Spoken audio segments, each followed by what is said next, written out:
ბატონო რეზო კახნიაშვილი შენი გინდა იმ ქალაქის მერობა სადაც ეს ძეგლი იდგა ედესტალიდან ჩამოიღეთ და შენ ამას თავში ხელებს უპარტყუნებდი შენ ის რეზო კახნიაშვილი არა ხარ მანამდე არ აგიდგეს გვერდები სანამდე გორელმა ხალხმა შენ ქალაქის მერად არ აგირჩიოს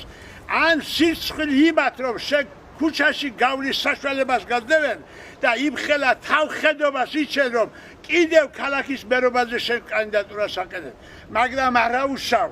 არაუშავს მოდი სტალინი და როგორ დახვდებით სტალინის შემრაცველებს და სტალინის სახელის ფეხქვეშ გამთელებები როგორ დახვდებით თქვენი ოჯახებით და თქვენი ახლობლებით მის სახელს და მის დიდებას საქართველოში მაგასაც დავინახავ გემუქრებით შეიძლება მუქარაში ჩამითვალოთ მაგრამ კიდევ ერთხელ გიმეორებთ რომ გემუქრებით თქვენ კარგი დღე არ დაგადგებათ აი ამას გეუბნები მე